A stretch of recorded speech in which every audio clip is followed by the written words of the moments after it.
Hello everyone, welcome back to my channel. Today, as you know, after a very long break, I am starting to bring guests to you. And today, for the very first time on my channel, I have someone who I'm actually positive. A lot of you already are has been coming across for a long time.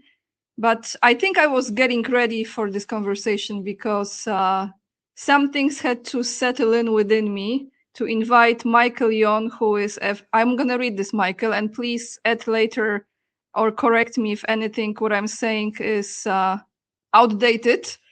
So you're an author, analyst, former Green Beret, and journalist. I would say you are definitely a truth speaker, and since I have learned that from the show with Sean Ryan, I have to ask you later on about Michael Jackson story. Okay, so welcome back to my channel. Very special guest, Michael Yon. Thank you for joining me today. Dobre Vietro from Japan. And we were just at Mount Fuji area today. So we've had a long drive to get back because I wanted to get back and come on with you. And so, but I lived in Poland for a while and actually went and trained for a couple of years to parachute into Poland to do war with the Soviets, but we never did it, obviously. But yeah, I lived in near Warsaw in a village called Povshin, actually. Yep. What year was it? Well, when I was that was after I was in the army. When I was in the army was in the 80s, right? And I lived in Povshin in the early 90s, or just a couple of years. So, so that was a long time ago. That was back during the transition period, back when all the skleps all over the place. They were so tiny, and suddenly I saw just every soft drink in the world was there, like from Argentina and Brazil and Norway, and there was like dozens and dozens of soft drinks up on the shelves. I was seeing things like this, and then over a period of months, it went down to Coke and Pepsi products. It was interesting to see things like that. In the beginning, they had a whole truck full of VCRs, and somebody just opened the back of the truck and could sell all the VCRs. And there was so many things that I saw in Poland was amazing, actually, because one thing I could see, and the reason I was even in Poland, now, the reason I was in Poland was not related to my army time. I was in the army, I got out of the army, and then I came back. I was stationed in Germany. Ich spreche Deutsch. So I speak German. I went to a language school for Polish as well, but it didn't stick as well.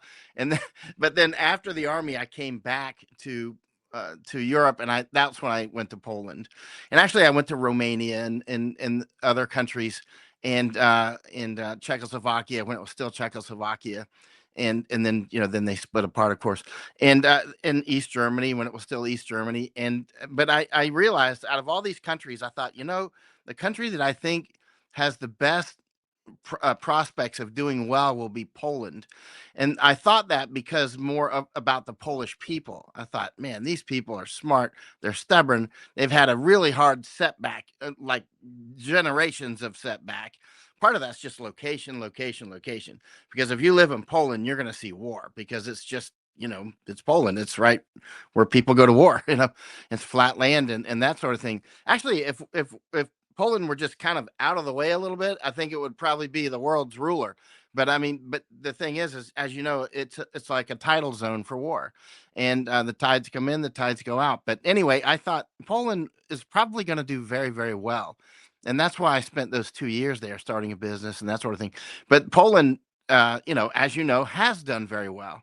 And I think those predictions turned out to be quite accurate. There was always this Polish joke, by the way. What's the second biggest Polish city? And I would say, like, I don't know, Gdansk, Gdynia, whatever, and Chicago. and they would say there Chicago. was, yeah, exactly. I was in Chicago, and but I knew the answer, actually, but it was quite funny. But but the Polish people have done extremely well, and now, of course, there's other challenges on the horizon. But I'm talking too much, so No, you're not. Actually, I want to. Maybe we will go back to Poland because it is important since I am here. I don't know if I mentioned this to you. I actually I've lived for 17 years in the United States, in different states. I travel a lot as well, and that's a different story. But I want to let me just mute you because I have the echo from my side.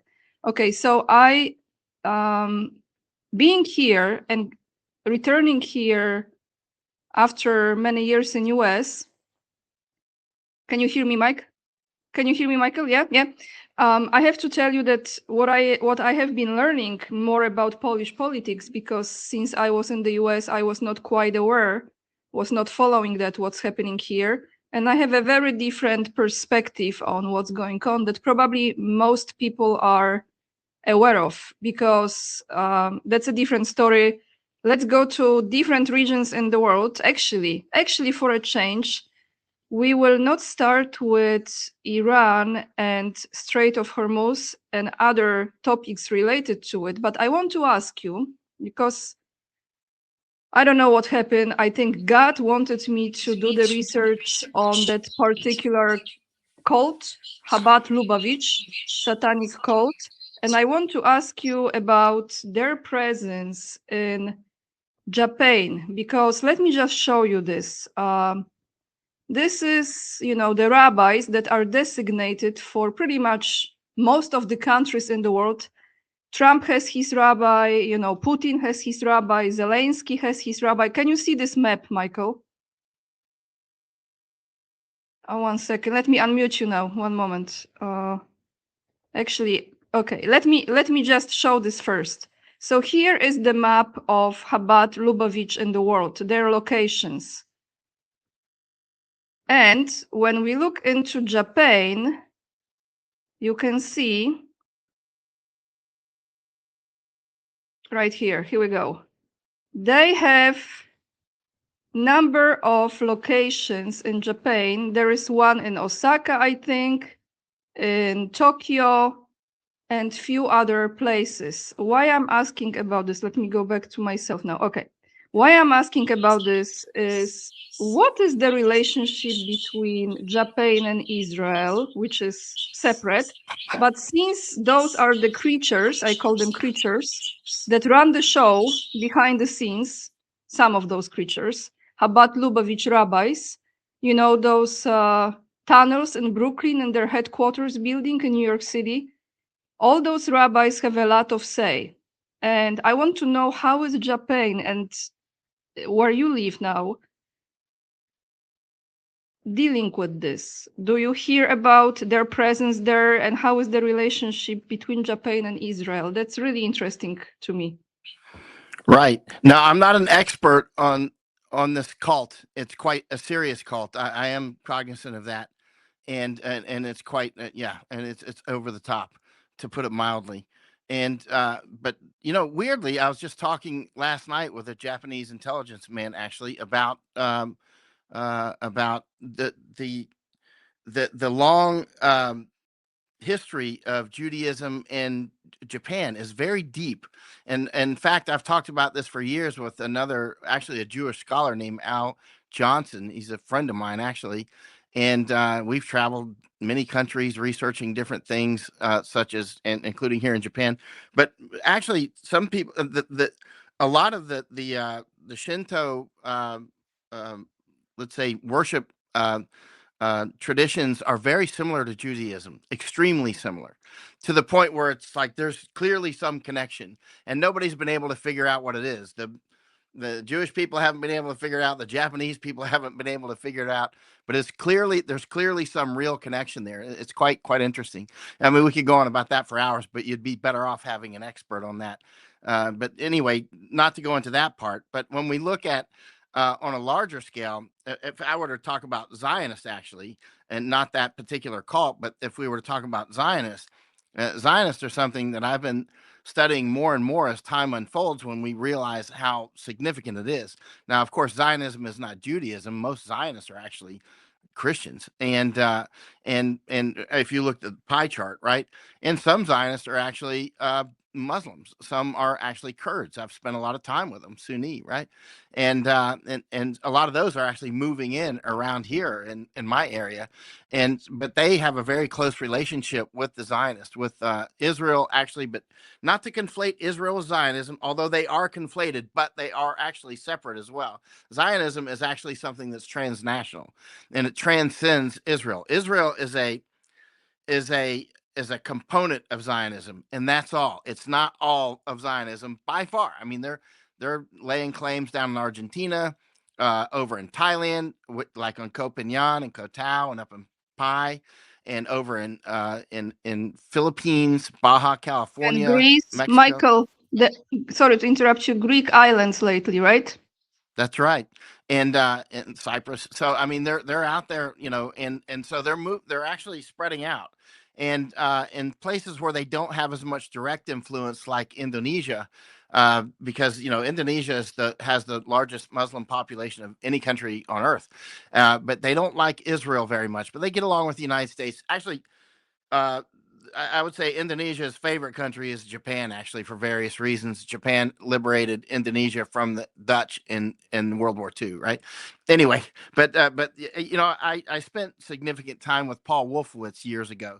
He was the Deputy Secretary of Defense. He's one of the top Zionists you've ever heard of, and he was said to be one of the main architects of the Iraq War, right?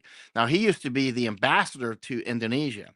He used to tell me stories about Indonesia. It's quite interesting, but it's clear that they've been setting up this.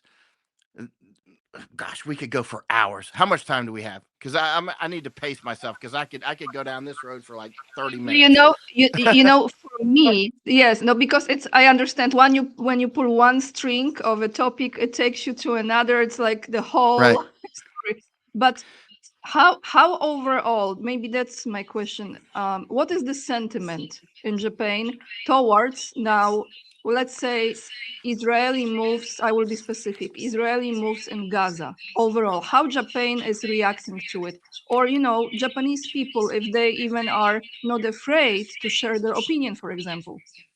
Yeah, Japanese are not burdened with the whole being accused of being anti-Semitic, nor am I actually.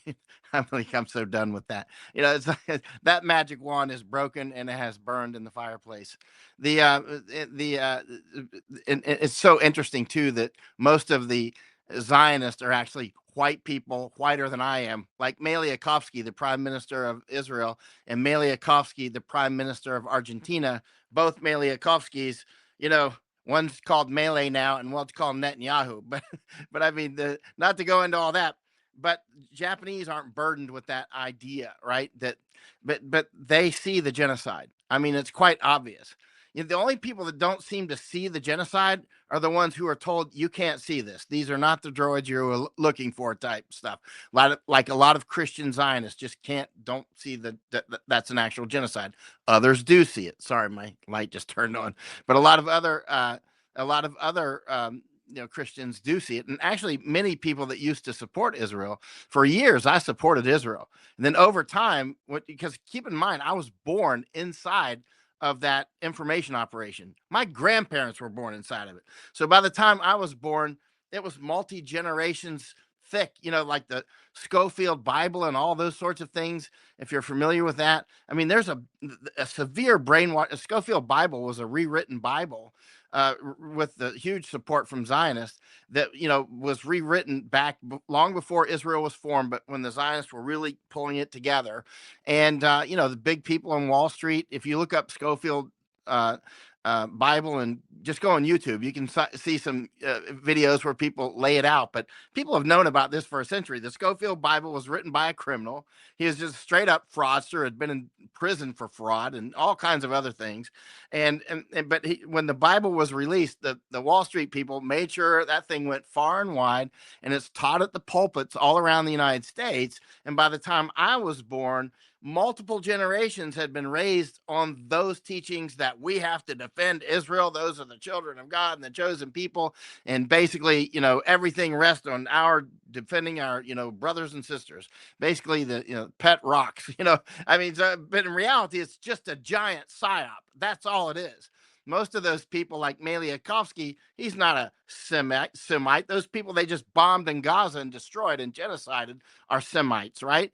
And the people that they're destroying in Lebanon and whatnot. But those are just white people from places like Ukraine, right?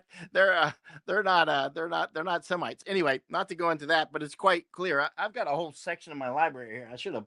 If I know you were going to go down that train of thought, I would have pulled out some of these books. But the like Maliakovsky, his dad, I'm talking about Netanyahu, because his father was named Maliakovsky, right? And his name was Benzion Maliakovsky, not Benjamin, because he grew up he was born in Warsaw, as you probably know, right?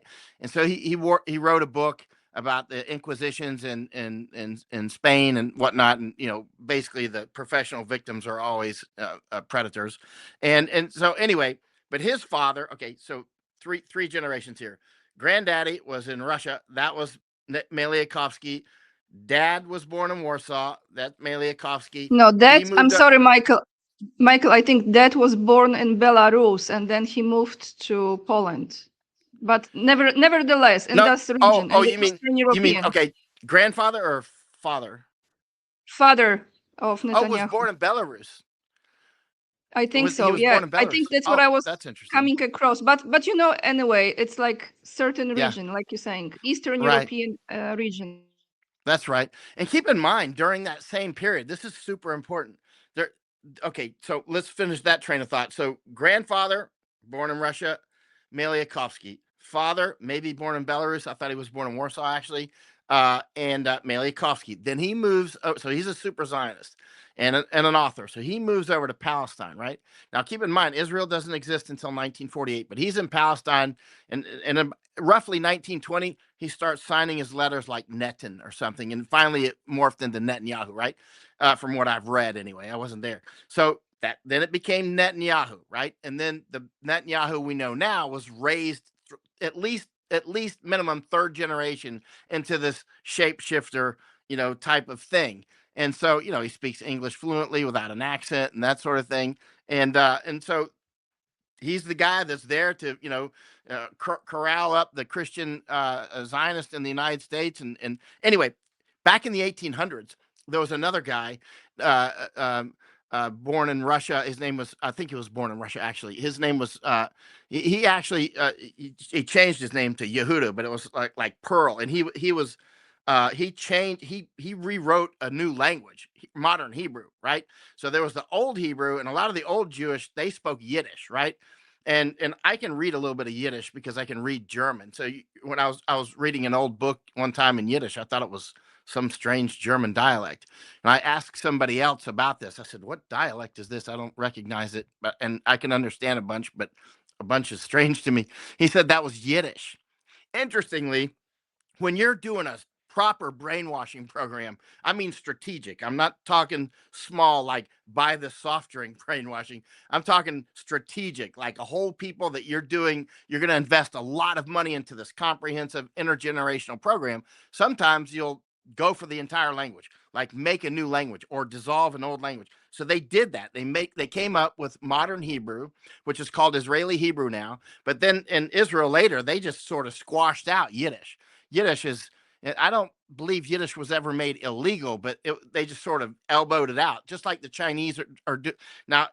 During the same similar time period, the Chinese, there comes modern Mandarin. So what does this do when you separate modern Hebrew with or modern Mandarin from the old language and you squash out competing languages?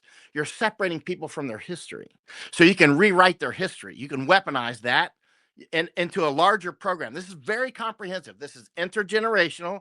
They're not talking about 5 and 10 and 20-year plans. We're looking over the horizon. We're looking, very serious, century long or multi-century plans. And that's the way they think. They think big and they think long, and they'll completely new languages, right? Or very altered languages.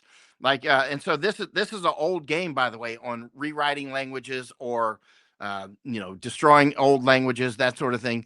And that was part of the brainwashing that brought the Israel we know now. The only reason Israel even exists there, or all the other Gulf states, I call them the 1922 synthetics, like Kuwait, Bahrain, Qatar, Saudi, and UAE. The reason that they exist is because Percy Cox, he basically drew the map, right? And also other countries on the Arabian Peninsula like Syria, Jordan, right? Yemen, they exist because they drew these borders so they could get control and have strong men there to control. But Israel, when the Suez Canal opened in 1869, I mean, that was very dangerous for the British Empire, right? On the one side, it was good. They could do more trade through there, but so could their competitors. And some of the English were concerned that the Egyptians would take the Suez Canal, which they did. Those English turned out to be right. And then the British could be really like basically bonked in the head with the Suez Canal. And so they worked on forming this place called Israel. Excuse me. So they did a huge information campaign, demographic warfare, which is this is nothing new. They've been doing this for centuries, right? They've been doing this all over the world. The Romans were doing it. So there's nothing new about it. I mean, I was a Green Beret, right? And one of the after World War II, the Green Beret, there was the OSS, Office of Strategic Services, that was dissolved. That formed, the CIA was formed in Green Berets, right? So those were basically the children of OSS, right? So Green Berets were more to do military things and CIA, but they overlap, right? Like a lot of Green Berets run off to work for CIA, right? But what I'm getting to Can I is ask you why were the something? Green Can I Berets? ask you, Michael, Yeah. can I ask you something here? Because you Uh, actually answered in a big part question that I had for you later on. So what was really the role of Green Beret? Was CIA giving the orders? Who was the decision making and order giving to you specifically as a Green Beret? Oh, that would be from the military, right? But their orders would come from political aspects. So I mean, my orders would come from my commander. You know what I mean? My direct commander. So my, but those would come from the oligarchs that be. But keep in mind, why was Green Berets even formed? Green Berets were formed to raise up armies, to help raise up armies, right?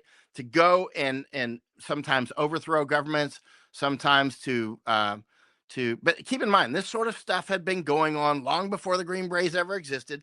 For instance, when we wanted to create the Panama Canal, and Panama at that time was actually part of Colombia, right? And so and Colombia didn't want to play. Colombia said, no, you can't make a canal here. So we're like, okay, we sponsored a rebellion. And on November 3rd, 1903, the Navy and the Marines and whatnot, we overthrew and we kicked the Colombians out and we blocked their Navy from coming with our Navy. And and the Republic of Panama was born on November 3rd, 1903, so we could make the Panama Canal, which opened in 1914, right? This is all about routes, resources, and ideology. And ideology is about human resources. But human resources are the number one resource, right? And bar none. And so when I say ideology, I'm actually saying another form of resources, the big form of resources, right? But Green Berets, why do they even exist? They exist to well, now they do other jobs too, but they were actually primarily there to do things like raise up foreign armies. And again, this is an old thing. I found old shipping records or old naval records from the 1850s where there was one entry where they're talking about they just had raised up their first Hawaiian unit out of Hawaiians, right? So one of the things you do is you go into a foreign country like Iraq or Afghanistan. I was 4 years in those countries, 2 in Iraq, 2 in Afghanistan. You go. I was there as a war correspondent, not as a soldier. But you go in there and you raise up armies, and you get the army from that country to be the army that helps you subdue that country, right? But keep in mind, why did we even go to Iraq and Afghanistan? It wasn't about 9/11. That's complete nonsense, which was obviously a setup to begin with. But we were going there to raise up armies that we could later go after Iran, right? So, but we failed in Iraq and Afghanistan, right? But had we succeeded in Iraq or Afghanistan or Iraq and Afghanistan, then Iran would be in big trouble today because we would have two large armies there that could be used against Iran. But we failed in both places, right? And so, lucky for Iran, and so, but you can see the one thing that happens often is when you're raising up these puppet governments. I keep this on my desk to remind me about who's who in the zoo here, right? I keep this guy, Pinocchio, right? I cut his strings off. When you raise up foreign armies, This is your foreign army, Pinocchio, right? The strings pull both ways, by the way. So sometimes, when Pinocchio was born, allegedly, the first person he attacked was the person that made him, right? And so that's often what happens in a U.S. sponsored unconventional war, which is what I'm talking about. The first phase is there's a political decision to, say, overthrow a country or whatever, right? Or they assess it. So that's the State Department and all those guys. And then the CIA goes in and does an assessment and figures out who might fight them internally and that sort of thing. And then finally the Green Berets come in and help, deploy forces. Now we get to the seventh phase. The seventh phase, well, at least when I was in, was called demobilization or demob. So in phase 7, that's when you try to make Pinocchio stop fighting. And you say, okay, Pinocchio, stop fighting. And that's often when Pinocchio turns around and kills the Green Berets, right? So, phase 7 is when Pinocchio's got his own muscles, right? So that often happens. I think maybe that happened with the Kurt guy that allegedly got shot in the neck, which was obviously fake. What's that guy's name? Anyway, but so what I'm getting to Charlie is Kirk. Charlie Charlie Kirk. Kirk. That's right. Yeah, that guy. I was in Arizona, staying at the same hotel as some of those during the midterm elections some years ago, and the what are they, Turning Point USA or whatever they. That's them, right? They were drunk, crazy drunk. They're supposed to be a Christian organization. I'm talking stagger and drunk. They're a bunch of useful idiots. I mean, they're anyway, but that's an op, right? But so when you raise up an army, remember those strings go both ways, and sometimes the puppet gets big and the puppet can pull the puppet master down and smoke him, right? Or be on top of him, right? That often happens, right? Look at and the puppets control other puppets, right? So life is like that, basically you raise up a puppet gets big, you didn't do anything about it, and now the puppet now is your master, or he actually kills you, right? And so that's why I keep this Pinocchio here, because why is this story even so famous? Pinocchio book is one of the most famous books in all history. Believe it or not. And it's so famous, I think, because we naturally can see that happening around us all the time. And some of us will be Pinocchios for a while. Like when I was a Green Beret at that time, I thought, I'm here defending my country, right? I was training to parachute into Poland. I trained for 3 years to parachute into Poland, right? I mean, detailed, very hard training for 3 years, right? And I thought, I'm defending the United States and the good people of Poland against the Soviet Union. I was a young soldier, right? Now, as I get older and I study decades more, I'm like, I would never do that again. Yes, you would never get that parachute on me. Not that we did it, but at the time, but I would have done it, right? If we had been given the green light to go, I would have parachuted in and I would have fought and probably died, right? But the point is that I was that puppet, right? And I think most people will be a puppet, and at some times in their lives, and maybe that's one reason why that story resonates so much. But what I'm getting to is Israel was that puppet, right? The Zionists were that puppet. Now the Zionists have become very powerful, right? And China was a puppet. China became very powerful, right? And United States itself was just a bunch of colonies. I mean, my family came over in 1609 with the Virginia Company of London and got shipwrecked on Bermuda. And they made it to Jamestown in 1610 with a ship that they made in Bermuda out of cedar trees. But those were just company towns, by the way. They would sell shares. Speaking of which, it's in the other library room, but no, yeah, it's in the other library room. But I've actually got a share here from 1899 of of uh of the they were selling shares in Palestine to create Israel in 1899. That's the same way that my family ended up going to Virginia, right? You sell shares. Jamestown was going to and was became a company town, which my family was at, the eastern side of my family, and they were fighting the Powhatan Indians. Instead of Palestinians, it was Powhatan. My family were fighting the Palestinians that were called the Powhatan. And so, but so what I'm getting to is that was the first Indians that the British were, or say the English were actually fighting, was the Powhatans, right? But what I'm getting to is the same thing. These company towns were all over the world, and many still are. and eventually there were company towns all over America, right? And so basically, as time goes on, you've got company countries, right? I mean, basically the whole country is like a corporation. United States Corporation. literally is the United States literally is a corporation. I mean, literally, I'm not saying that hyperbolically or figuratively or any of that stuff. It is a company, right? And so, and keep in mind, so we're watching a battle of companies, of oligarchs, like, BlackRock versus Maersk. You know what I mean? It's like, that's why we were just up at Denmark, because I think, Maersk, you see China just came out with the Sabre on Maersk and MSC, the Mediterranean Shipping Company, last week. I've been talking about those guys for a couple of years or so. So Masako, my wife, and I, we just went up to Denmark recently talking about Maersk, saying, Maersk is going to get in the middle of this. They're between Mothra and Gamera, or let's say between Godzilla and King Kong. But they're between the Zionists and China, right? And so now, how's Maersk going to play this ball? China's just said that companies that are, anyway, not to go into that, but this is very complex. It's very big, and it's very old. There is zero new about this, right? A lot of people think this is all new. Trump, I don't even pay attention to what Trump says. Trump is nothing but a wave on the beach at night, right? I mean, this is a storm that's been going on for centuries. He's going to come and go. He's going to be gone. But the successful predictions that I continue to make, like really long, really wild predictions, like the United States would let's say the Zionists would close the Strait of Hormuz and blame Iran. I was publishing that in writing last year, long ago. And before that, I was saying it on interviews over and over and over. And people are like, are you saying that the United States or Israel would close the Strait of Hormuz and blame Iran?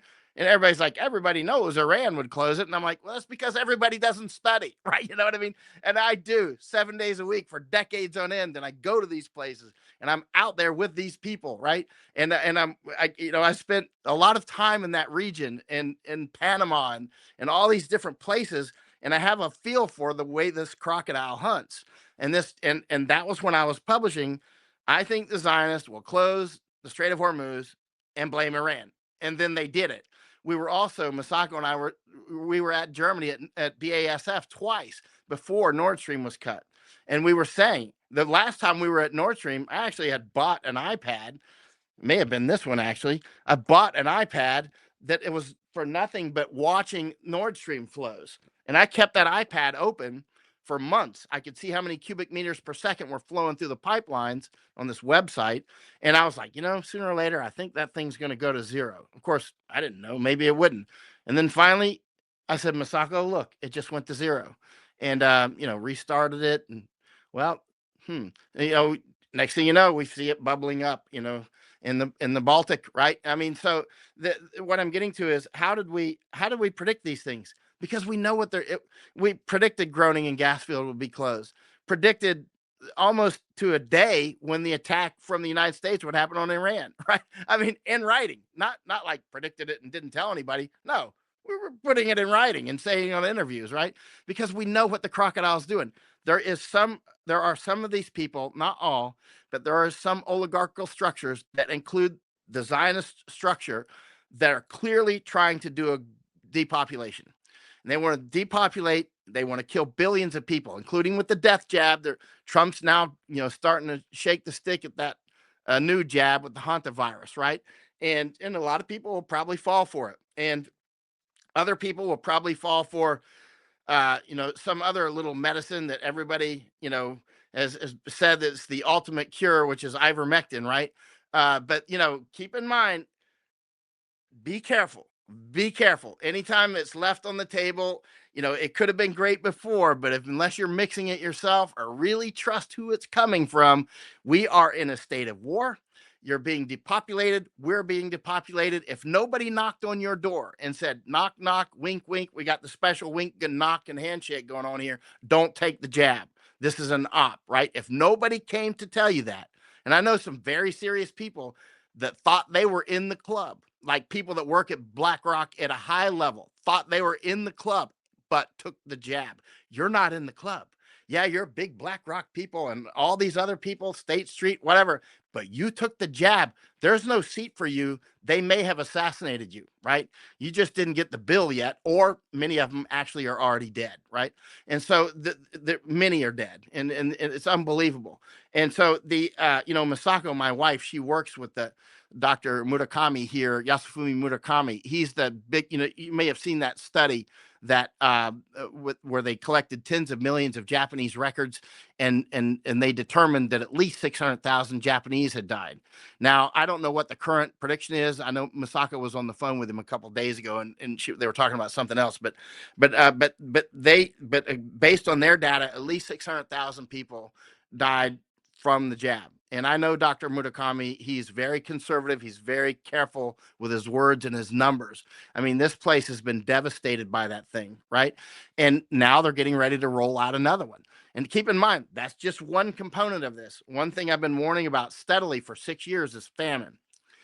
Famine is one of the ways we predicted Nord Stream, right? Because we know what they want to do. That's how we predicted the screwworm outbreak and all these fertilizer plants that people are like, did you know there's a bunch of fertilizer plants getting blown up? I'm like, follow my Substack, and you would have known it years ago.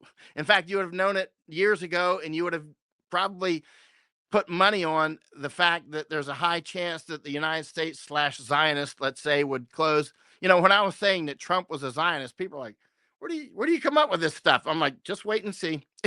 And now it's very obvious to everybody. It's very obvious. I mean, it was obvious then. Actually, when I say these things, it's already obvious. I'm just saying what a lot of people are afraid to say. It's already obvious there in that. And so, but the point is they're clearly trying to create global famine. I would not be surprised if Strait of Malacca gets closed. I would not be surprised if Turkish Straits, even Gibraltar, Suez, of course, Bab el Mandeb, Danish Strait, and Panama. I would not be surprised if we see a war between Argentina and Brazil. First, I think Argentina is likely to go for the Falklands, Malvinas.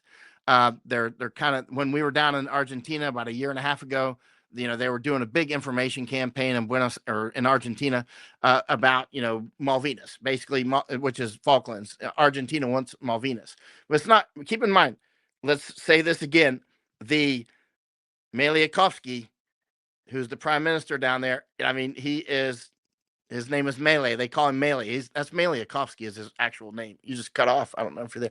And so, No, and no, so they are he was cousins. Allegedly, Michael, they are cousins, right? yeah, and he was and so they were just together in Israel, both Maliakovskis, right? And so they were just together. The a lot of the Zionists are keep in mind Buenos Aires I think is the third has the third highest population of Jews in the world. I think the third. I think number one is Tel Aviv, then I think it's New York, and I think then it's Buenos Aires. I'm unsure about that, but it's very high, right? And so it has been because the Nazis and the Zionists took off over there after World War II, and because keep in mind the Nazis and the Zionists were that close together. I mean, tight. They were tight, and a lot of people don't like to hear that because it's the truth, and it's just the truth. The Zionists have been killing Jews since day one, and Jews have been killing Zionists. It was in newspapers back then. You can find it online. Take 10 minutes, right?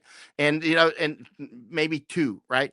And there's a book about how the Zionists were. I've actually got it here. How the Zionists 51 documents about how the Zionists and the Nazis were working together, right? And the Zionists were attacking Jews, killing Jews, doing pogroms on. Let me say this very, very clearly. I know what I'm saying, so that people don't think that I misspoke. I am not misspeaking when I say the Zionists were killing Jews, were doing pogrom on Jews, including Jewish Zionists, to push them to Palestine. And the British were helping with that, deeply behind it, because the British wanted to get control of that canal.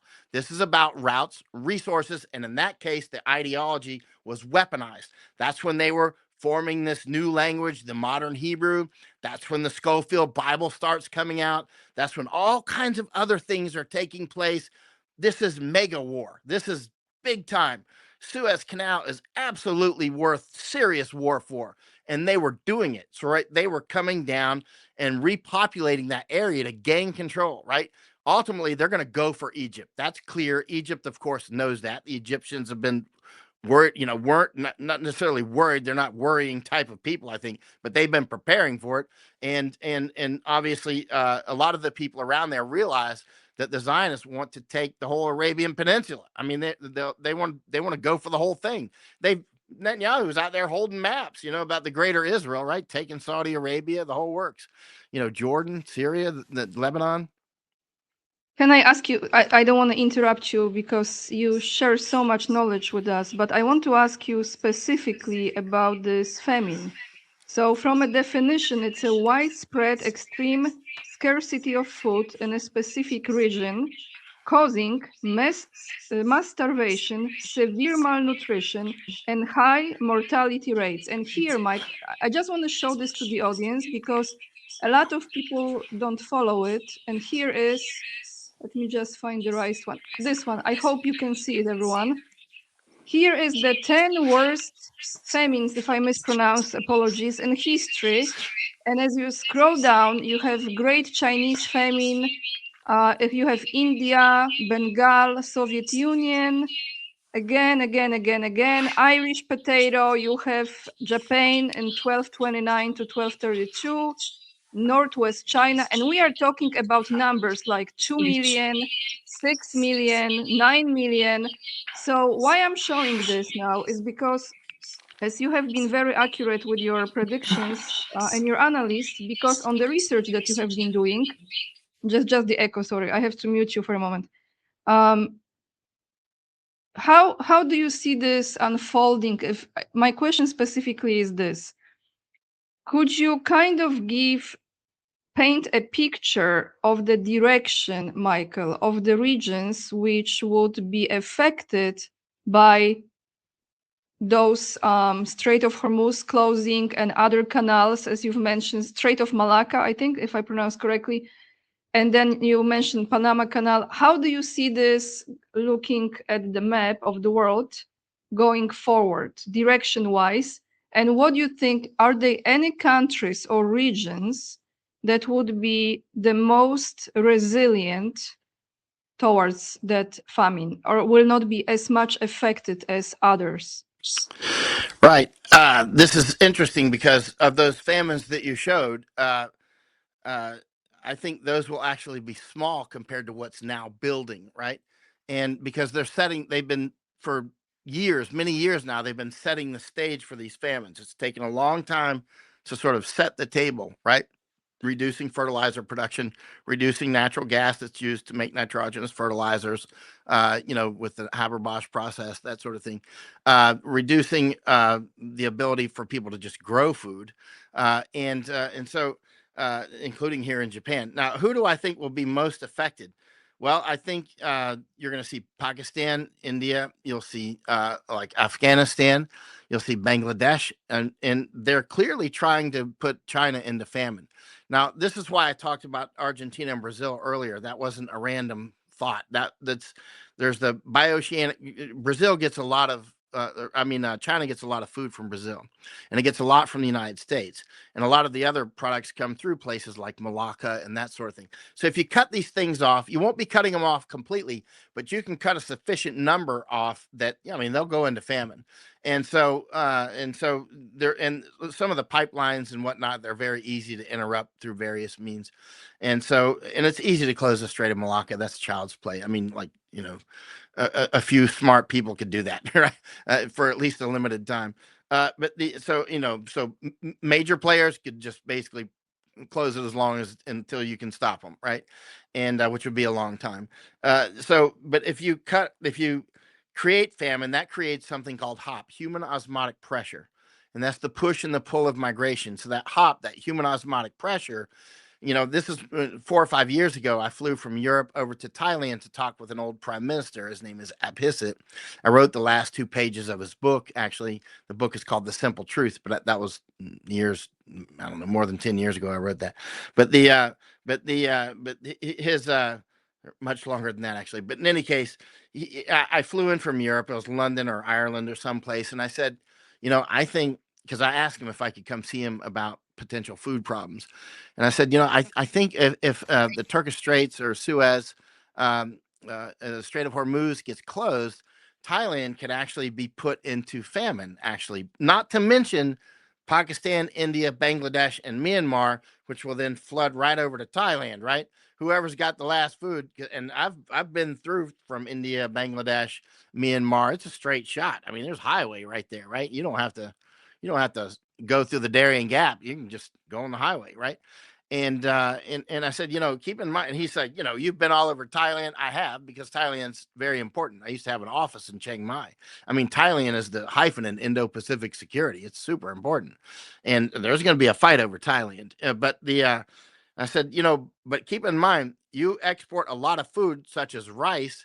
However, that rice is a nitrogen vacuum. You need a lot of nitrogenous fertilizers, and you import 92% of your nitrogenous fertilizers. You only create 8%. And then there's other fertilizers that you need, and you may be cut off from those. And keep in mind, you're going to be bidding against people like Japan, right?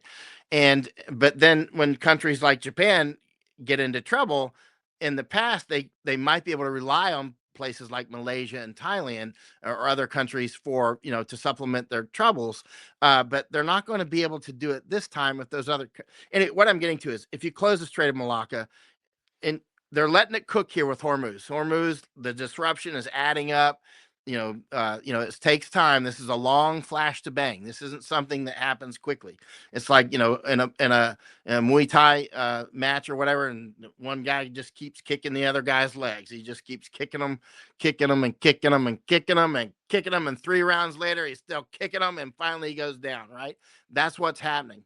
They're kicking our legs, right? And they're not being stopped from disrupt. You see this energy that's being destroyed in the Middle East. It's being destroyed. It's not being turned off. And, like, for instance, that nuclear plant in Bavaria in Germany that was blown up some months ago, and the German government, invited the public to come celebrate blowing up their nuke plant, which is, obviously idiotic, unless you want to cause Germans to go to cannibalism, right? And flooding these countries with so-called migrants. This is invasion. This is hardcore invasion.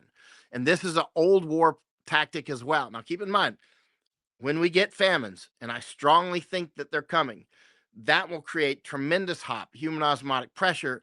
And suddenly these routes that are already there, and already huge numbers have flooded into the United States and into Europe, all over the place. Even holdouts like Hungary won't be able to hold out forever. And I don't know how well Hungary's. Go So, ahead. so how soon, Michael, that you're gonna? How soon that famine, in your opinion, people will see the effects, like the early stages of it? Early stages will just be increased prices, right? You'll see prices go up, up, up, and that sort of thing. And then you'll start to see people robbing farmers. They'll start robbing stores and warehouses and trains for food, boats. These are keep in mind, famines come in sort of different species. I've studied this quite a lot over the years. Like, for instance, Mount Fuji's not far from me here now, right? And in 1707, Mount Fuji erupted, and that thing, I mean, instant famine, right? I mean, it was really, those are the light, I call those light switch famines. And often those will happen from, like, volcanic eruption, or locusts show up or something like that, right? And then Human you've made, got this. right? This is not human made like this one. This one is human Yeah, made that we are just talking about. yeah, this one is human made ones can come like a light switch too. Some, right? But some human made ones come slowly. This is a slow one. And the slow famines tend to be the worst, but they take a long time to build up, right? And so, but if we look back at the Hungry 40s, right? The Irish famine, roughly 1840 to 45. I'm sorry, to roughly 1852 or 54. People argue when it began and ended. Anyway, in that bracket, not to get into the argument of when it started and ended, but there's been a lot of blame on that fungus. The black potatoes. I actually read that book and several others on Ireland. We went to Ireland studying that famine, actually, but that famine, also there was famine across Europe, and they called it the Hungry 40s, right? So there was famine across Europe. Now, keep in mind, often when humans get involved, they're just taking advantage of something else that already happened. For instance, say locusts come in, and you're like, "Hey, we've got them weak. Close those ports. close this railroad, close off these few places, and we can starve them out, right? And the black potatoes was a perfect time for the English because they've been wanting to get rid of the Irish for a long time, right? And so, but now keep in mind, a lot of Ireland never recovered. The Irish, they squirted out all over the world, down in South America and Australia and all over the United States and Canada, of course, all over the place. And so they've never actually recovered. And I actually got considerable amount of my library is devoted to the Irish, what happened with the Irish, not just the famine, but the way that it was done and how it then affected and how the mechanics of it, because the mechanics are important and how it unfolded, because this is like the Victorian famines. You may have heard of those, where the British would, I mean, they know how to make a famine. The British know how to throw a famine, and so do the Zionists, right? And so there are making a famine can be a art form, right? And what they're doing now is slowly setting conditions, getting farmers off of their field in places like Netherlands and Canada and United States, using lawfare, right? And controlling the seeds, doing geoengineering that Dane Wigington talks about constantly, at geoengineering.org, geoengineeringwatch.org. It's very interesting. And so, weather manipulation. And so there's many ways to do it. There's many ways. And one is cutting off the fertilizer, and another is eventually closing choke points like Strait of Hormuz. And eventually, I think you'll see Danish Strait eventually closed. I think you'll see Panama at least controlled, but possibly actually closed. I mean, there's multiple players that many people want to keep it open, and there's multiple players who might want to close it, right? But if you want to see China go into famine, you've got to keep that food from flowing from places like Brazil to China. Now, that a lot of that food goes through the Panama Canal, but they're also building a bioceanic corridor through Brazil, Paraguay, Argentina, and Chile. Masako and I went to Argentina to look at that component of it. But that's why I think you're going to see a war between. Now, keep in mind, there's also the Drake Passage around the bottom of South America too, right? So you need to control that. You need to control the Panama Canal and disrupt the bioceanic corridor, and which is easy to do, and then the other routes like Malacca, right? And you could certainly put China into famine. Now, keep in mind, um, famines tend to spread like fire. They tend to spread. And if for those who haven't read a book on famine, I would suggest now's a good time to read at least 5 books on famine. Just pick 5 books. Read Red Famine, and then read that one first.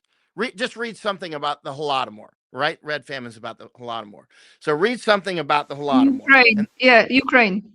right, read something about the Ukraine famine, and then read about Mao's famine. Don't do it in the opposite order. Read Ukraine first, then read Mao's famine, and then when you do that, you'll understand why I said do it in that order, and then you'll start to see a lot of things that are really important for you to understand, and then read maybe about the Irish famine. I've read several books on that, which is quite interesting. And then we went to Ireland to study more on that, and then read maybe at least one book on Victorian famines. And I think that then you will start to have an idea of how the world looks to me, although I've read a lot more than that and studied this a lot longer. But then you'll start to see why I'm saying the things that I'm saying.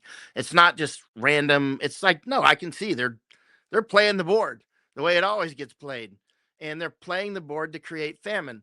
And famine is one of the major weapons of war, right? It's one of the major weapons of warfare. Anyway, I could go for hours about this stuff, so I'll be No, no, quiet. no, but that's because there's so much to present and explain, and it's actually you're doing like enormous service to a lot of people. It's just they also have to do their own studies. You cannot deliver all the informations to someone because it took you years and years of research. And actually, what you were saying before, I don't know this echo here. What you were saying before, when you like you are doing with your wife, when you go to the places and you have first hand contact and you're on the ground, your perspective is completely different than most people who even do the research, Michael, right? They have some understanding, but they are not physically there. They are not seeing the situation or talking to people who know much more, who will never be in the media, who will never be maybe even on the social media. Anyway,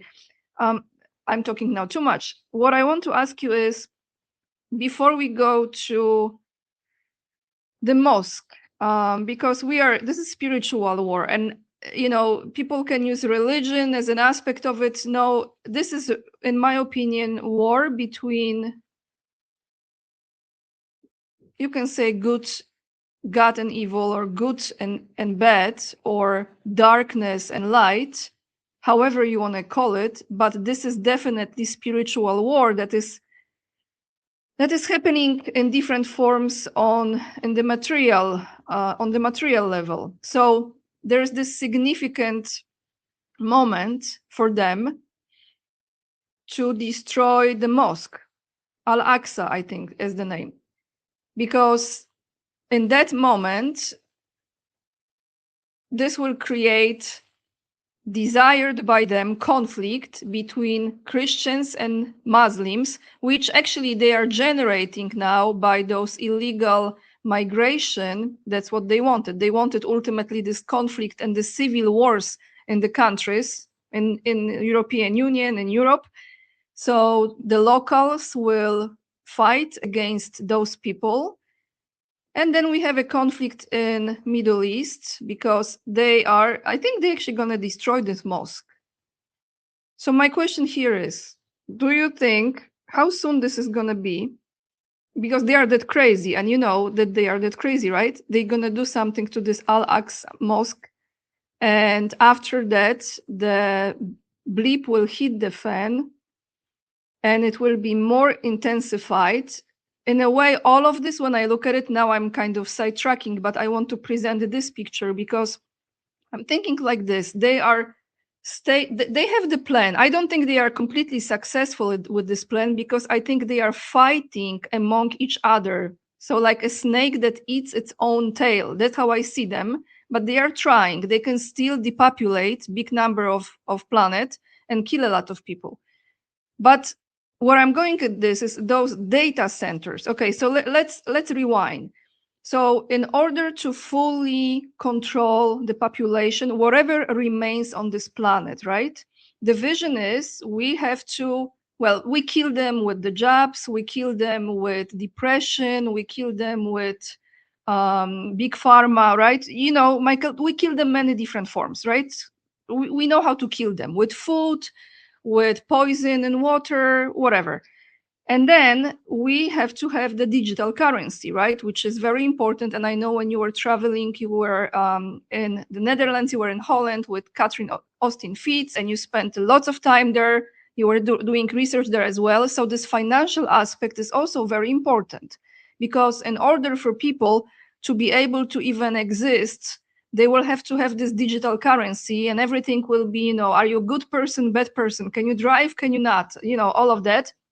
So now those data centers. So one thing is like we're running the war in Iran, we're running the war in Ukraine, we're creating, new Israel project, and it will be everywhere pretty much, like Argentina, Cyprus, Greece, Thailand, Philippines, boy, oh boy, everywhere. But we have to build those data centers, because when we build those data centers, not only we're going to kill a lot of animals and pollute the land around it, but after we build it, then we got it. Like now, everyone has to be digital, and then full George Orwell situation. So do you see this as I do, that there are like stages of the development? Like the famine is one thing, but ultimately what they want to completely, fully control every living being on this planet, even if it's somewhere in the middle of the forest. I don't know. I don't know if it's a question, but I want to ask your opinion on that. Yeah, I listened to your last podcast where you were talking about these data. I mean, I think you're dead on target. I mean, they want to control the universe, right?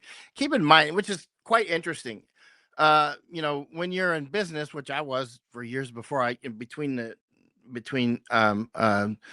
army and all that stuff, and then later doing what I do now. And when you're there, you do want to control things that are going on in your business. Like, you want to know minutia because it's very, very important, right? But then you can get into this mania of hyper control, right? Which can be, it can be actually diminishing returns. And at the end of the day, it doesn't really get enough done for you. And you can end up wasting your time and money trying to control too much, actually. But in any case, I think the general gist of what you said on your last podcast and on what's going on, what we've been talking about, is they want to depopulate us and control the remnant, right? And control, but they do fight among themselves. They're clearly fighting among themselves. They're not all on the same sheet. And keep in mind, this sort of people, they know they can't trust each other. They straight up know that everybody that they're dealing with are savages. They, that these are a lot of them are drug people, and I mean quite a lot. I mean, this isn't hidden, right? This is years ago, I was in India and Nepal and places, and I was tracking down a cult called Agor, right? It's a very serious cult, right? Now it's small, but it's the most intense cult. Actually, I spent a little bit of time with Beata Pavlik. I don't know if you've ever heard of Beata. Beata. She was a friend of mine. Well, she's unfortunately dead now. She was killed in Bali, right? And so she was killed by another cult, killed in the nightclub bombing, right, in Bali. I went to see her memorial there, actually. But that when I was with when Beata was doing her tour, she was part of the resistance and solidarity back in the old days. I think she lived in France and that sort of thing. That was where the headquarters was for what was called QR Helpful, which is a CIA operation to help overthrow the Soviets out of Poland. But anyway, she never said that to me, but I don't even know if she knew that. But the point is, I was not involved in that either. By the way, I just learned about that later, after I was long after out of the army. But the point is during the time I was in Poland, I'm sorry, during the time I was in India, that was the time when Beata was there, and that's where I got to know her. I started tracking this cult called Agor, right? And I was in Varanasi, in Benares, and that was where I met Beata the first time, right? And that cult is the most intense cult I've ever seen until I saw Zionists, right? And basically, the gist of the Agor cult in Sanskrit, that means not terrible or not terrific. Sorry, this beeper's on. Let me turn it off. And so there we go. And so uh they will do everything. If you can think it up, the answer is yes, right? Like sleep with a dead dog as a pillow for 3 weeks or whatever. I'm not just making that up. That's the kind of stuff they do, right? And so they actually think it up. Yes, they will do it, and they do it, right? Cannibalism, yes, of course, right? And child sacrifice, of course, right? All that stuff. And they think that the Michael, can I ask you? Maybe that cult was the origin for the Zionism. I wonder, because I got to know that cult pretty well. I studied it in detail. There were Americans had joined. There were Australians. There were others who had joined. A lot of Westerners. They had a cult in Sonoma. I went there and infiltrated it and lived with them. Right. I went 6 times around the world researching this cult. France, uh, Germany, Italy, United States, California, specifically Florida, Hawaii. I was all over the place. I researched it like crazy, right? And tracked them down and interviewed a huge, I mean, probably 1,000 hours on audio and video, a lot, right? So I was like, one day I'm going to have to fight this on a big scale for some reason. It was just in the back of my mind. I was like, I need to get to know this thing because there's something about this. And as time has gone on, I'm like, that's the Zionists. That's them. That's them. The Agoris are poor. I mean, some of them have money. They're like some are actually doctors and that sort of thing, but money on the small scale, right? Not like trillionaire type money, right? But the Zionists are that. Everything that I see the Zionists do and the way that they do it, that's Agoris. I mean, they want no rules. They think that they'll get total release from everything. Nothing is disgusting. Nothing's off limits. Anything that you think is off limits, then you should do it. You should do it to make it not off limits, right? That's the way the Zionists behave. Do they play the victim too? Not the Agoris that I know, but the Zionists obviously do. They play it hard. And, the people, professional victims are always predators. The moment I see professional victims, one thing I've noticed about Polish, by the way, Polish are not professional victims. English are not professional victims either. And Japanese are not professional victims. But there are a lot of others out there who are, especially, but who takes it to the nth degree? Oh, yeah, Zionists and actually a subset of Jews and a subset of Christians do it as well, right?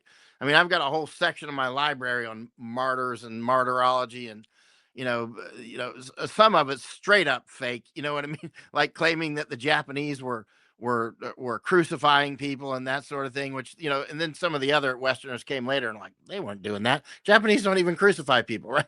It's just but the martyrology is quite real. It's not just Jews or Zionists that do it. There are different cultures that do it and some cultures that don't. And I don't know what makes some people victims and some don't, but a lot of people cash in on it. But keep in mind, the victim card only works at some ATMs, right? The victim card with, hey, you're an anti Semite. A lot of people are like, huh? What are you talking about? A lot of cultures that just doesn't spend. With Americans, a lot of them freeze. They go, oh, he called me anti Semite. I'm going to die. I'm going to freeze to death or something. But, but as soon as that wears off, which that magic spell is clearly worn off at this point, nobody cares about being called anti-Semite anymore. But keep in mind, when a Zionist calls you anti-Semite, that's equivalent of saying, I have a right to kill you. And I mean that not hyperbolically. I mean that real. Straight up. If they're accusing you of anti-Judaism or anti-Zionism and they're doing it in that certain way, not just, if you're actually anti-Jew just because you're anti-Jew or whatever, or anybody on the planet Earth at this point should be anti-Zionist unless they're just out of their mind, right? But anti-Jew and anti-Zionist are two different things. That's the Jews and the Zionists fight each other like crazy, and many Zionists are Jews, and you could go on this for hours. But the point is that Jews and Zionists are a lot of Orthodox Jews and Zionists are full on combat with each other. They've been killing each other for generations. So here, going back to that picture that I kind of tried to paint it for us, do you see that destruction of the mosque and this conflict with Iran, that I think what they are presenting to the public is, I think behind the scenes, this is absolutely orchestrated by many sides. And it looks like they are opposing each other, but they are actually not. So how long do you think this will go? And do you think that mosque will be destroyed? And one more question within this, do you think Israel is going to use the nuke on Iran? Like some nuclear weapons? Even some people question the existence of those weapons, by the way. Yeah, I mean, okay. When it comes to the mosque, would they do it? Oh, for sure. Yeah, yeah. And keep in mind, I think that the Zionists actually are. I mean, it's quite obvious the Zionists are also targeting a lot of Israelis. I know a lot of people say, "Oh, how can that's over the top?" But it's actually quite clear. Like they push the drugs in there, just like they push them into Los Angeles or other places, right? They pushed the jab there, and a lot of people say no, they had a special jab and they're genetically doesn't do anything to them, but they died like everybody else, right? I mean, they're clearly using the Israelis to genocide uh, Gaza and Lebanon, but eventually that's what will happen to them, right? And clearly the Zionists are reshaping Israel itself. A lot of the Israelis obviously are squirting out to Argentina and all these different places, so they're doing both a soft and a hard genocide on Israel. Okay, I want to be crystal clear what I'm saying, who they are, and all these pronouns that I'm using. The Zionists are genociding Israel, not just Gaza. They're clearly genociding Israel, right? And I know what I'm saying. I know it sounds crazy. Mark my word, write it down and frame it, right? I mean, it's clear that they're doing that. They don't care about Israelis. They don't care about Jews. This is much bigger than that. This is like, or let's just say much lower, actually. I mean, this is Satanist stuff, right? This is hardcore. They don't care about Jews. Jews are in their way. Christians are useful idiots, right? I was raised as a Christian Zionist, right? And as time goes on, you're like, wait a minute, I've supported Israel all these years, and then at some point, I'm like, something's wrong here. So I shifted from support to neutral. And then when I actually went to Israel, that's when I started getting really suspicious. And then finally, as time When was that? unfolded, Can you tell me what year was it, that visit? I went to Israel in about I published on it. So it was about 2006, maybe 7. So it's sometime around there. 8. Anyway, so I was doing so many things. I was flying all over the world. I'd say 2006 maybe, right? And I was actually, I was invited to go to the residences of the Israeli ambassador in the United States. I was there. I was running around with Paul Wolfowitz, one of the biggest Zionists you've ever heard of, and going to dinner with him and that sort of thing. And the next thing you know, I'm in a small room with Netanyahu, right? And as time went on, I'm like, what's going on here? Why is everybody always telling me that we have to go to war with Iran? And they're saying that the Iranians, I spent 2 years in the Iraq war, and I think I must have been the only one in the whole war. Correct me if I'm wrong. Maybe somebody can fact check it. But I must have been the only one that I remember that was saying these EFPs, these explosively formed projectiles. It's a type of IED, right? A type of explosive device, homemade explosive device. And a lot of people were saying that these things were high tech and they were coming from Iran. I'm like, no, they're not. I've researched this at detail inside of Iraq, and they're not coming from Iran. And why are people saying this? And I wasn't trying to defend Iran. I was just trying to figure out what's going on. So I was like, well, if they're coming from Iran, they must be coming from some area probably. And I start researching it, and I'm like, I can't even find that they're coming from Iran. So I was on the entire Iranian Iraq border, right? I was down from Basra all the way up to, through Mason and up through, Diyala and up with the Kurds and all that stuff. So I was out with the British, I was out with the Iraqi army, I was out with the American army, I was out with the Kurds, and I was asking generals and everybody else, hey, are you catching any EFPs, explosively formed projectiles coming in from Iran? And every one of them said, no, we're getting a lot. Like, I remember this one Kurdish general, we were having a picnic. They always sit on the ground and eat really good food. They got great food. You sit on the ground on the picnic, blanket. And he said, no, but we catch a lot of whiskey. And he actually said, in fact, here's some here. And he started passing it around. I was like, okay. And so, but the point is, so, and there's, if you look up EFPs, explosively formed projectiles, you'll probably find 1,000 articles about them saying that they're coming from Iran and that there's these high tech devices, right?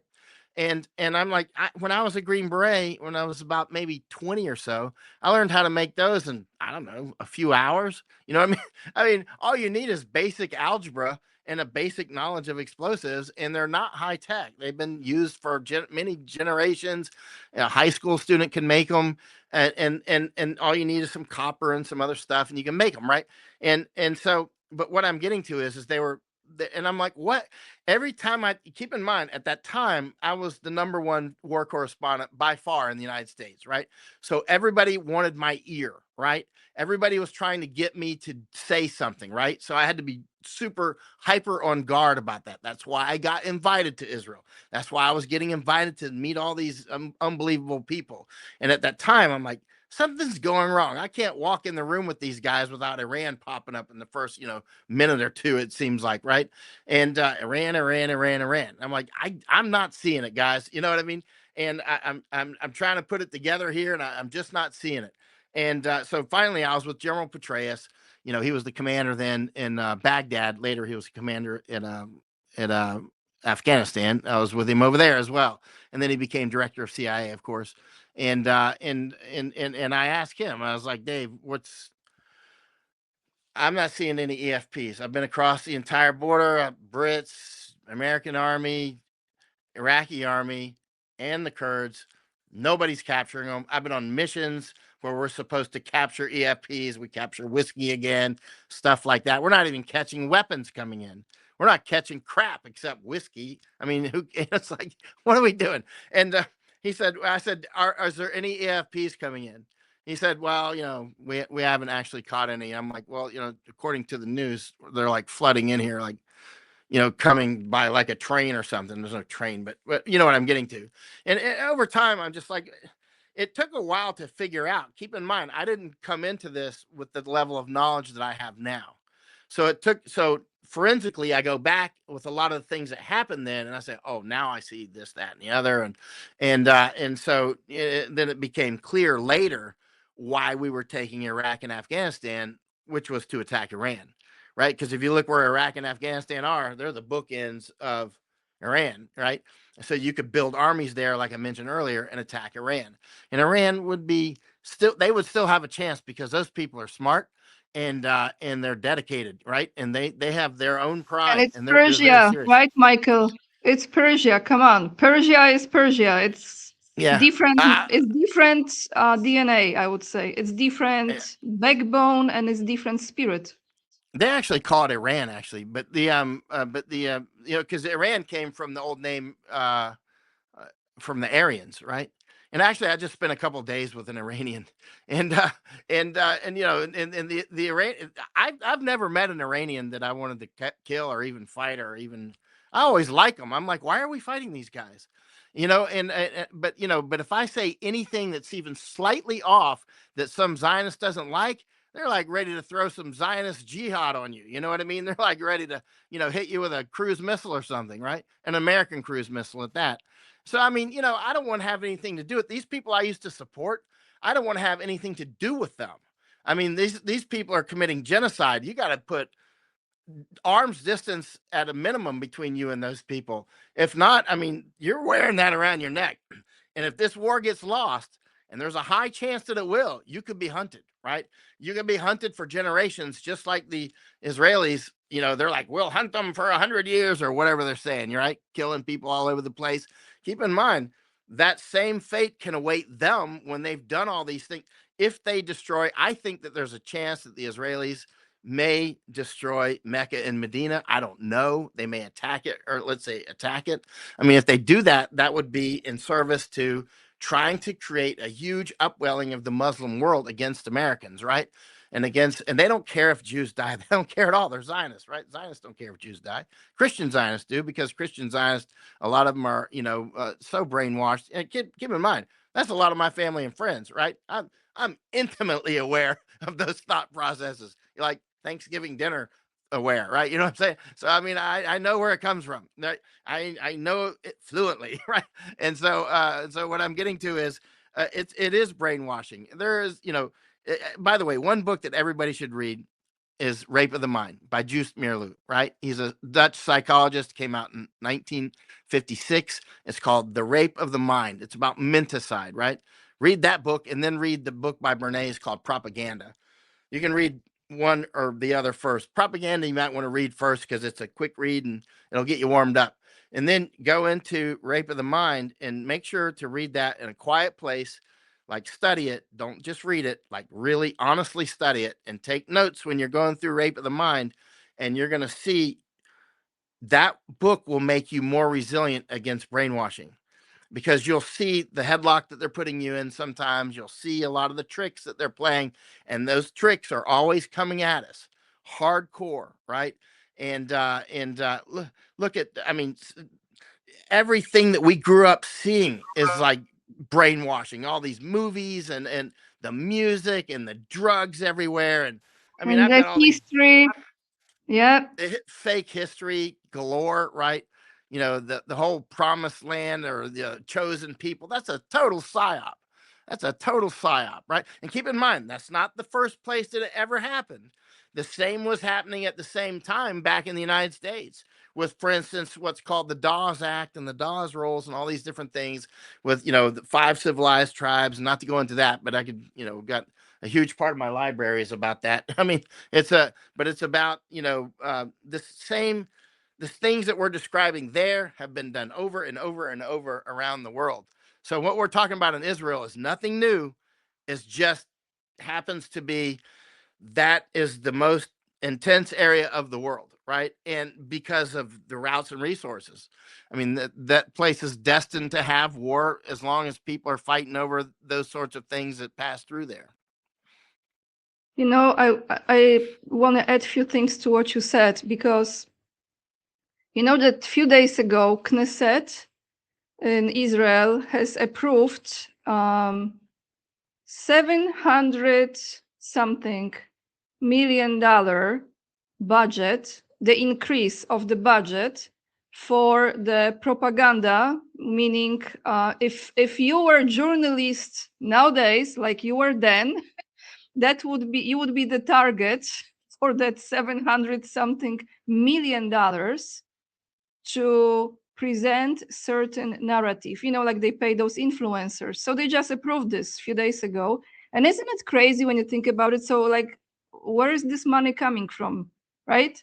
From US and other taxpayers, because obviously.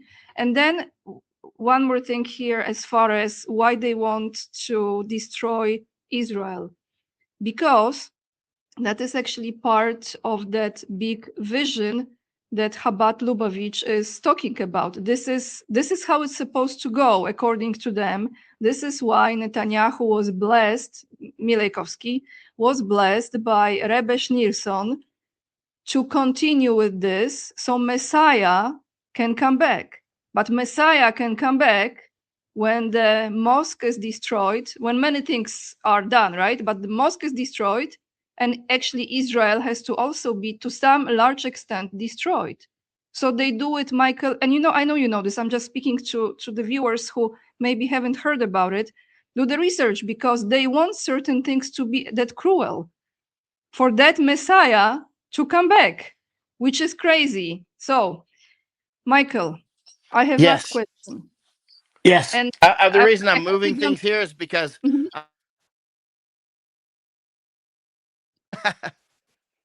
So I want to ask you about Michael Jackson, and you know why? Mhm.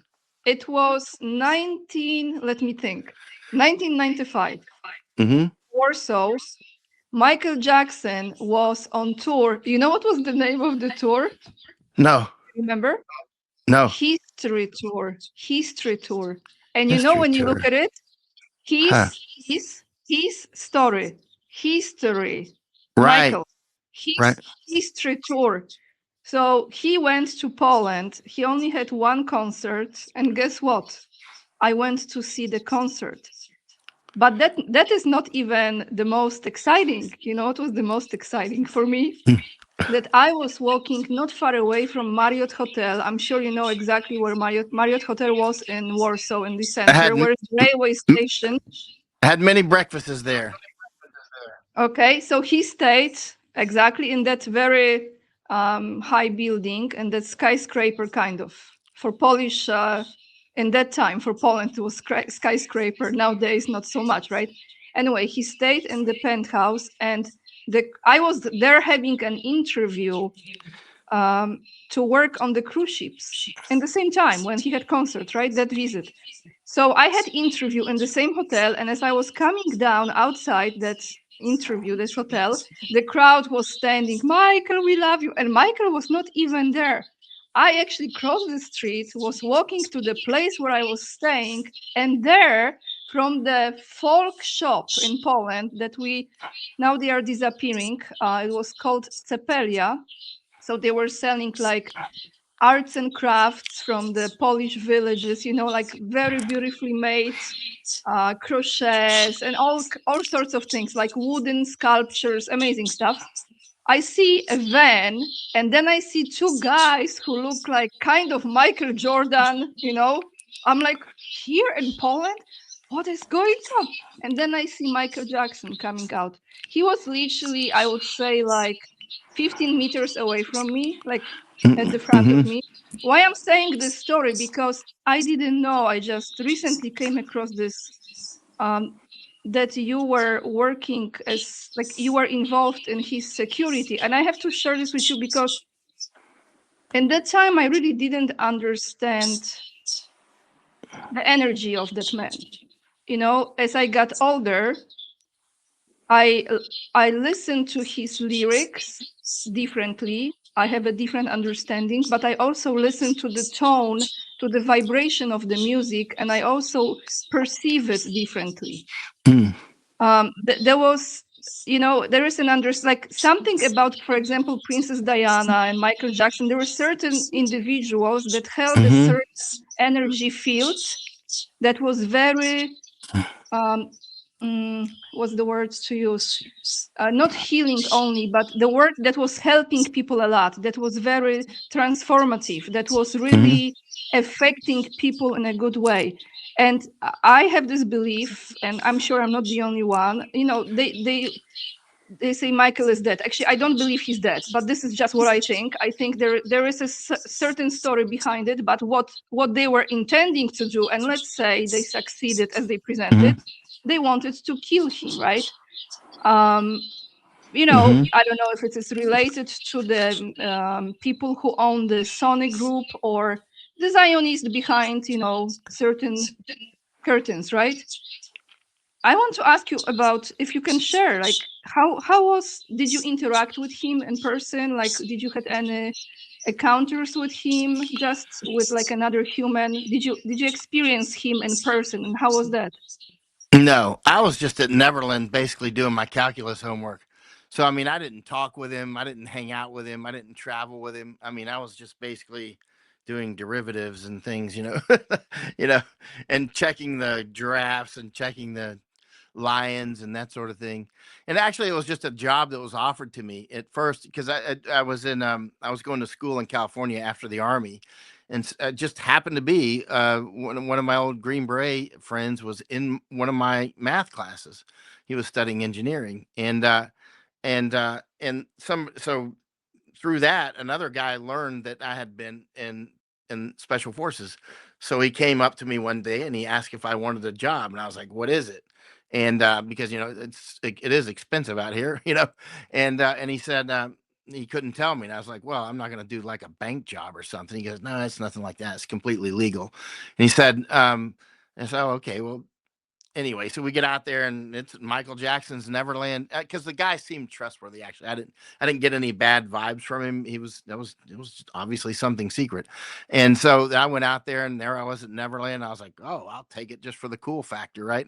And but I had already learned before I went to when I was still in the army. One of the friends I grew up with, his name is Richard White. He said, when you get out and you're going to school, get a job as a security guard so you can do your homework and get paid and just sitting down and do your homework, right? That was, I took the job and I just basically did calculus So and you lived there, watched Michael? Neverlands. No, I didn't live You there. were stationed I there? never talked with him. Well, I actually lived in my own apartment. And I'm sorry, I was looking at a mosquito that came in. It's not a Aedes aegypti, but but I never talked with him. I never interacted with him or anything like that. But actually, I felt kind of sorry for him. I felt sorry for him because he felt like I had the sense he was like a prisoner. At one point there was a fire there. They had installed some new wiring or something and a new heater, something like that for the giraffe barn.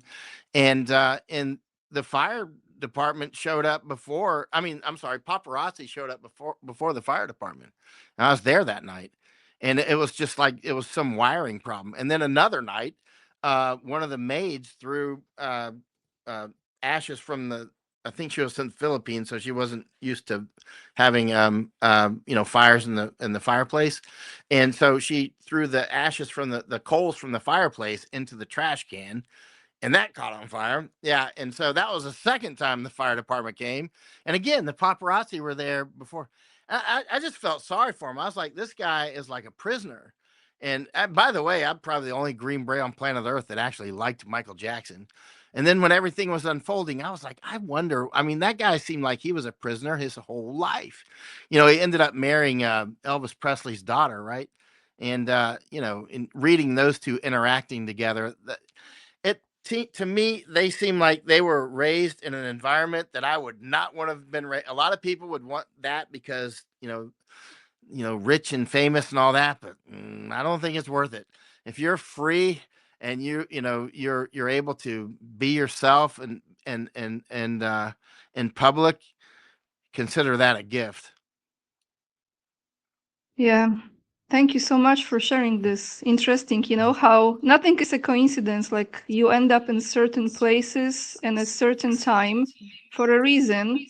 And then years later, you can look back and see, oh, wow, like with so much more understanding, right? Right. That Yeah. Neverland, that Neverland is not far away from Santa Barbara. I actually lived there for for a few years. And I remember when I went with a friend of mine who actually lives in, I forgot the name of the city, but very close to Neverland. And all we could do was just to see the gate from the outside. It was actually for sale a few years ago, I think. Like You nothing could is see going you on there now. could you when I worked there, the only way to see the gate would have been to drive by on the road. There was nothing on the Was there something on the other side of the road where you could actually see the gate? It I was was going to just say the, they like a no, Yeah. just a gate, like a wooden gate. Probably you know exactly which one I'm talking about from Right. the road, Yeah. like the Mhm. small road, and pretty much That's right. that, It's like nothing there, nothing going on. Yeah, it's way out in the boonies, I felt sorry for him because there was a book that you were to look through and memorize the faces and stuff of people that stalk him, right? And like one woman had tracked him all the way around the world on one of his world tours, and she actually had made it onto Neverland and got all the way up to the house somehow. It's just like, I mean, we're talking, that could be dangerous. Like Can some you imagine? lunatics, right, Michael? Yeah, like some Yeah. maniacs, some lunatics. Yeah. If he wanted to retire and he wanted to live in peace, faking his death would be a sensible way to do it, obviously. Because, otherwise, you know, if he's out there, I hope you're living in peace. If you see this, I hope you're living in peace. Because I know one thing. Once he was raised up in a sort of a cage.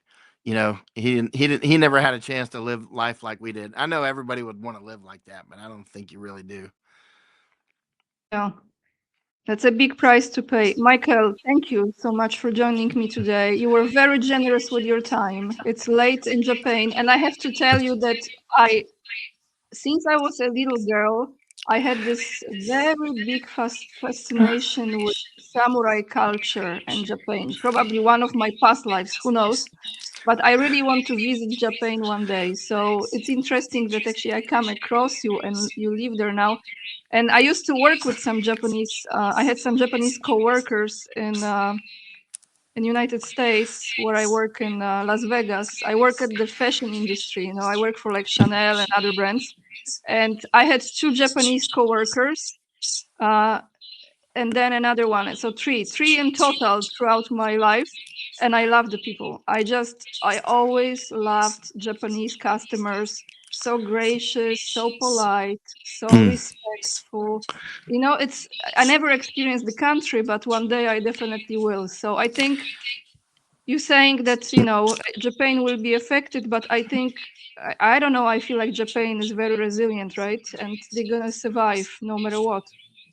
Yeah, this guy right here. His name is Kenjiro. When they had a famine in the 1800s, he saw that it was coming, right? And so he, you can see he's reading a book while he's walking, but he saw it coming. Misako doesn't like this statue because he's wearing flamboyant clothes. She likes the. I've got several of his statues, but she's like, "That's not Kenjiro. He wouldn't be dressed like that." But anyway, the statue, but he saw famine was coming, and he started preparing. He was persuasive, so he persuaded a lot of people to get ready for it. And none of the people that listened to him died, actually, but a lot of other people in Japan died after that famine. So his statues are all over Japan, and What's I his find name, him Michael? What's his name again? Can you say his named name? Kinjiro, Kinjiro. Kinjiro, or Nanomiya Sentoku, and he he's a hero, right? He studied all the time, but when it came time for action, he was out there and he got people prepared in advance. So after that time, after he saved a lot of people basically just by telling them what to plant, and telling them to get ready for it, then they got through the famine and everything was good. Then at that point they started, other people hired him around Japan to come, to assess their communities and, make better of themselves. And anyway, so his statue used to be in all the schools, but the leftists have been trying to get it taken out of the schools. Right? Yeah. I Yeah. wonder why, right? I wonder why. Maybe there Coincidence. is some. Uh He's huh. everywhere. No, I think you have some connection with him because what you are saying goes all around the world, and you kind of like him in a way. Don't you As think? soon as I learned his story, I was like, "That's my brother from a different mother." Yeah, and a different country and a different century. Yes. Michael, 1800s. thank you so much. Before we end, please give us the where people can find you. What is the I'm on best way to find you? Substack, on Substack with my name. So on Substack and .com, and then also I'm on X every day, and Michael Yon or Big Honey. You can find me that way as well. And you're welcome, by the way, to come over to Japan. We'll take you into our library, and you'll want to spend a day or two in here, because once you start seeing the collection of books that we've assembled, it's not just a bunch of books. It's quite interesting. You forgot to mention you also have your YouTube channel as well, Oh, Michael that's Young. right. So I do have YouTube. yes, Yep. Yep. yes. I d- I and will and attach all the links below. And I want to say arigato gozaimasu. arigato, and come see us. Thank you. Thank you so much, everyone, for watching. And check out Michael's Substack and YouTube, and X is down. I will attach down below the video in the description box. Thank you so much, Michael, for your time. I really appreciate it. Thank you. Bye.